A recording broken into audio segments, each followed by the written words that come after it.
All right, so let's take a deep dive into these Cava Group Q3 earnings. Yeah. They just wrapped up their call with the analysts, and we're going to go kind of beyond the headlines and see what's really going on here. You know, what's interesting to me is how they're positioned in the fast casual space, right? We've Yeah. got this Mediterranean concept Yeah. that's not just surviving, it's Yeah. absolutely thriving. Yeah. Even as other chains are facing some serious headwinds right now. Absolutely. And we're seeing some really impressive numbers here. Yeah. Revenue jumped to $241.5 million.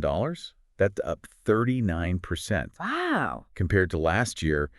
And same restaurant sales growth hit a whopping 18.1%. That same restaurant sales number, that's key. Huge. Yeah, it tells us this isn't just driven by new locations. Right. Their existing restaurants are seeing a huge increase in business. Yeah. And according to the call, that's largely thanks to a 12.9% surge in traffic. Wow. People are actually choosing to walk through their doors, Yeah. even with all the other dining options out there. It really makes you wonder, what's behind that growth? Right. Is it the Mediterranean concept? Is it operational efficiency?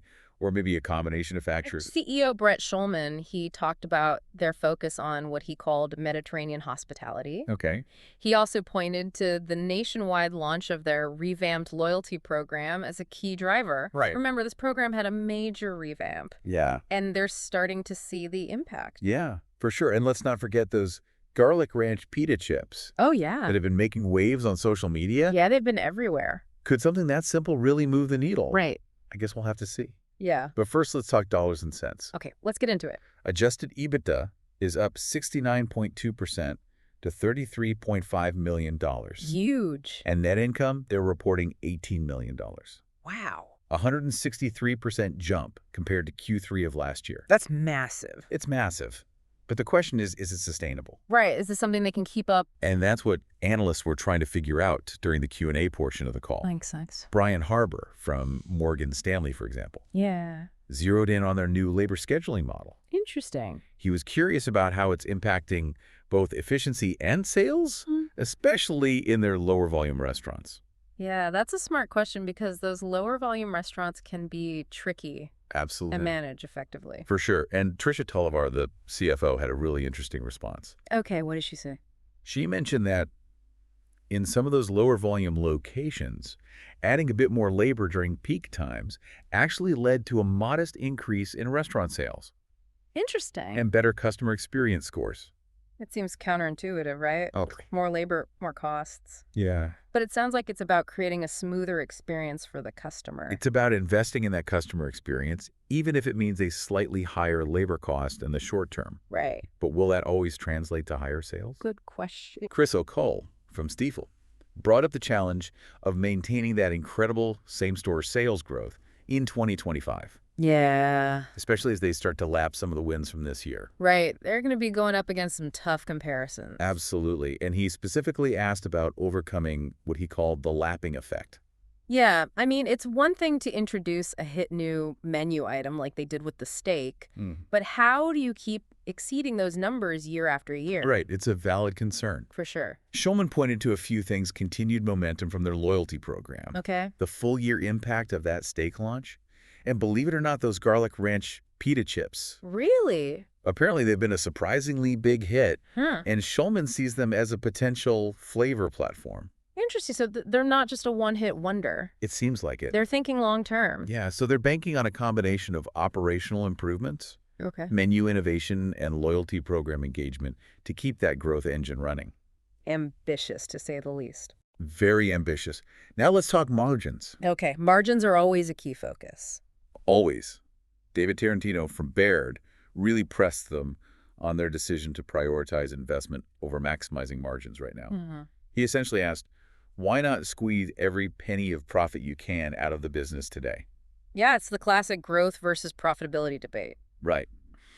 Tarantino clearly wanted to understand their long-term strategy. Absolutely. And Tolliver acknowledged that there's definitely room for margin expansion as their average unit volumes grow. Okay.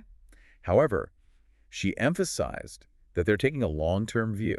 They don't want to overheat the engine or over-earn in the short term, as she put it. Right. Instead, they're focused on building a sustainable business, even if it means sacrificing some margin in the near term. It's a bet on the future. It is. That building a stronger brand will ultimately lead to greater profitability down the road. Yeah, she essentially said they're reinvesting those profits back into their team members, the customer experience, and their infrastructure. It's a bold move, It is. especially in the current economic climate. It's certainly a risk, Absolutely. but one thing's for sure, Cava isn't afraid to be bold. They're going against the grain, They are. and so far it seems to be working. So far, so good. But can they keep defying gravity? Yeah. Let's see what an unnamed analyst from JP Morgan Okay. had to say about their market entry strategy, Okay. especially in light of their impressive new restaurant openings. Right, because they're expanding pretty rapidly. They are.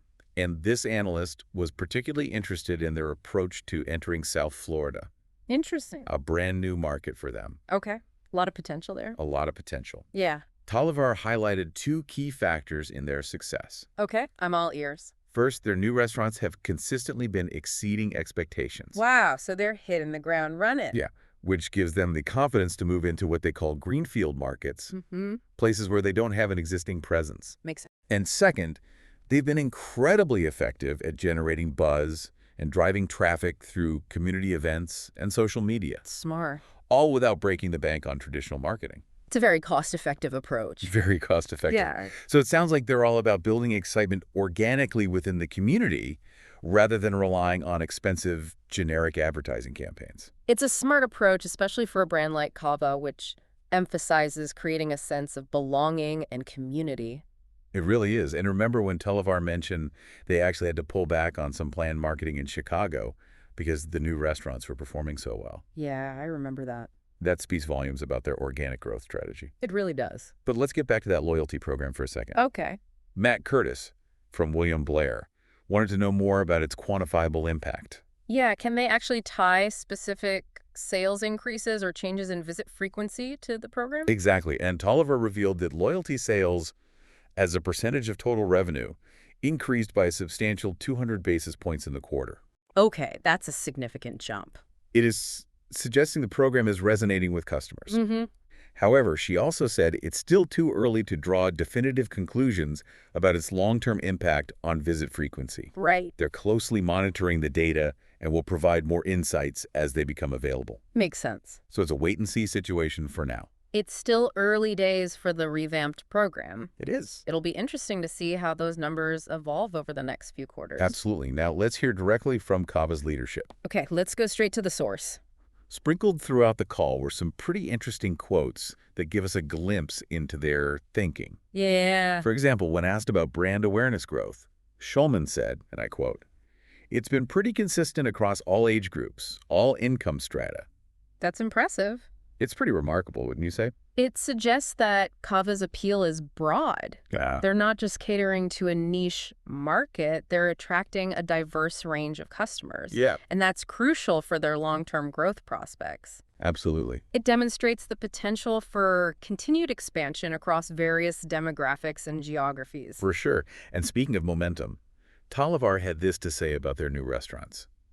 "Our new restaurants themselves are opening very strong and exceeding our expectations." Not just meeting expectations, but exceeding them. Exceeding them. That's the kind of statement that gets investors excited. It's a strong indicator of brand health and scalability. For sure. Strong new unit performance tells us their concept is replicable, which is absolutely vital for any brand looking to grow rapidly. Absolutely. But rapid growth can come with its own set of challenges. Oh, for sure. There are always trade-offs. And we'll delve into those in the next part of our deep dive. Looking forward to it. But before we get into those challenges, let's touch on menu innovation, because this is where things get really interesting. Okay. We've talked about those garlic ranch pita chips and the continued success of their steak protein, but what's next? Right. What's next? Schulman hinted at their strategy during the call. He emphasized keeping the core menu streamlined and focused, while strategically introducing new items that complement existing offerings and appeal to a wide range of tastes. So kind of building on what's already working. Exactly. And he sees those pita chips as a potential flavor platform Interesting. which suggests they might experiment with variations on that theme. Okay, so maybe like different seasonings or something? Yeah, exactly. Different dips, maybe even limited time offerings. So they're not trying to reinvent the wheel. They're taking something that's already popular and finding ways to innovate around it. Exactly. It's a smart approach. It'll be fascinating to see what they come up with next. Absolutely. But for now, let's shift our focus to their guidance for the next quarter and 2025.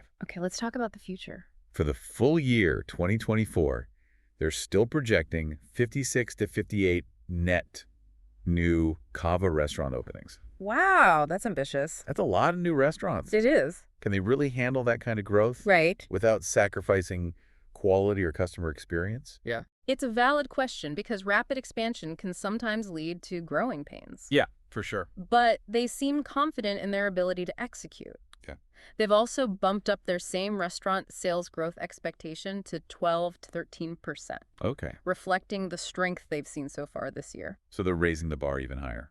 They are, which suggests they believe they can maintain that momentum at least for the remainder of the year. At least through the end of the year, but what about 2025? Yeah, 2025 is a whole other ballgame. Right, that's when they'll really start to feel the pressure of lapping those impressive 2024 numbers. Exactly. Those comparisons are going to get a lot tougher. So what are they projecting for next year? Well, they've projected net new restaurant unit growth of at least 17% in 2025. Wow. Which is even higher than their previous long-term target of 15% annual growth. So they're not just planning to maintain their current pace. Nope. They're looking to accelerate it. They're going full speed ahead. That's a bold move, especially considering the potential headwinds on the horizon. Right, the economic outlook is still uncertain. Remember, in their previous earnings call, they factored in potential macroeconomic and election-related uncertainty. Yeah, they were being cautious. This time around, they've removed those uncertainties from their guidance. Oh, wow. So they're more confident now. Citing the strength of our business and visibility to date.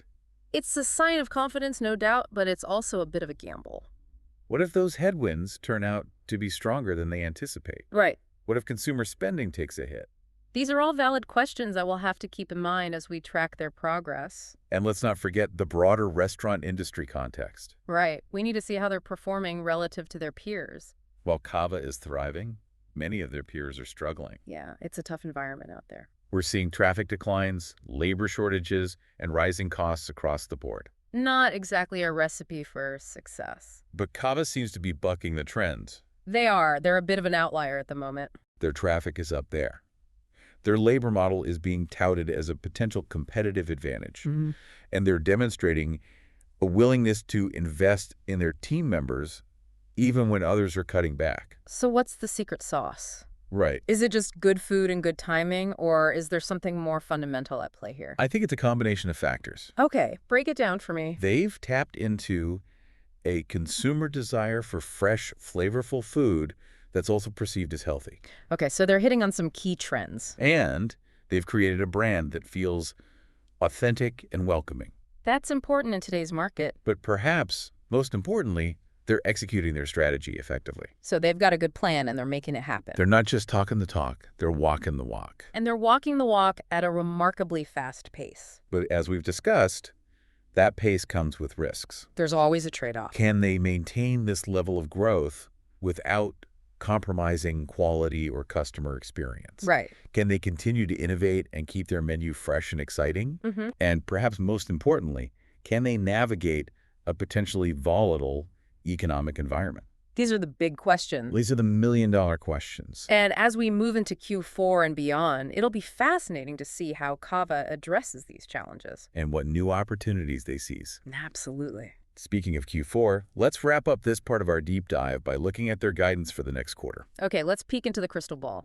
They haven't provided specific numbers yet, Okay. but they have indicated that they expect continued strong unit growth and same restaurant sales growth. That's not surprising given their performance so far this year. But I'm particularly interested to see how they manage their margins. Yeah, margins are always a key area to watch. They've reiterated their expectation for restaurant-level margins in 2025 to be consistent with 2024. So they're not expecting any major improvements. Meaning they're not anticipating significant margin expansion next year. Interesting. So they're staying focused on that long-term growth strategy. Which reinforces their commitment to reinvestment over short-term profit maximization. It's a bold strategy. But as we've seen, Cava isn't afraid to take risks. That's for sure. Now, before we move on to the final part of our deep dive, Okay. I want to leave you with this thought. I'm all ears. Given Cava's impressive performance and their ambitious plans for the future, the real question isn't whether they can maintain their current trajectory. Right. The real question is, how high can they go? It is a good question because they've set a high bar for themselves. They have. And the restaurant industry is notoriously competitive. All right, so we've covered the numbers, the analyst chatter, and those ambitious growth plans. We've gone pretty deep. We have. But what does this all mean for you? Right. Why should you care about what's happening with Cava? That's the question we always want to answer in these deep dives. What makes this relevant beyond just the spreadsheets and earnings calls? Exactly. What I find fascinating here is that Cava's success might be tapping into something bigger than just a craving for Mediterranean food. Okay. I'm intrigued. Tell me more. Remember when Schulman talked about Mediterranean hospitality? Yeah, he kept using that phrase. It's more than just friendly service. Uh-huh. It's about creating a sense of warmth and connection. Okay. He even said that technology should enhance, not replace, human interaction Right. in a world that's increasingly digital and often impersonal. Yeah. I think people are craving that kind of genuine human connection. You know, it's like that feeling you get when you walk into your favorite local coffee shop Uh-huh. and the barista knows your name Yeah. and your usual order. Exactly. It's that sense of belonging, right. of being recognized and It valued. makes you feel like a regular. And Cava seems to be doing a great job of cultivating that feeling, They are. even in a fast casual setting. It's impressive. Think about their community-focused approach to entering new markets. Yeah. They're not just opening restaurants, they're creating gathering places, spaces where people can connect and feel like they belong. I think that's really smart. That's a powerful strategy, especially in a world that often feels fragmented and isolating. Absolutely. It's Yeah. like they're building a community around their brand. And it's a strategy that seems to be resonating with customers. Yeah, we're seeing that in the numbers. We're seeing that in their traffic numbers, in their same restaurant sales growth, Right. and in the buzz they're generating online and within communities. It's a good sign. But here's a question that we haven't explicitly addressed. Okay. Can other brands replicate this? Oh, that's a great question. Can this focus on genuine human connection Mm-hmm. be replicated by other companies, even those outside the restaurant industry? That's a tough one. It is. Is this something unique to Cava? Right. Intrinsically linked to their brand identity and the culture they've built? Yeah. Or is it a model that others can adopt and adapt to their own contexts? Is it something that can be bottled and replicated? Right. I don't have a definitive answer. You're either. But I think it's something worth exploring. I agree. It's definitely food for thought. Absolutely. And we'd love to hear your thoughts on this. Yeah. Hit us up on social media, send us an email, or even a carrier pigeon. Uh-huh. If you feel old school, Right. we're always eager to hear from our listeners. Always. But before we sign off, I want to leave you with one final provocative thought. Okay. Given Cava's stellar performance and their ambitious plans for the future, Yeah. the real question isn't whether they can maintain their current trajectory. Right. The real question is, Yeah. how high can they go? And that's a question for next quarter. It is. And with that, we'll wrap up this deep dive into Cava Group's Q3 earnings. It's been a pleasure as always. We'll be back with another insightful exploration when their Q4 numbers drop. Looking forward to it. Until then, keep learning, stay curious, and as always, thanks for joining us on this deep dive. See you next time.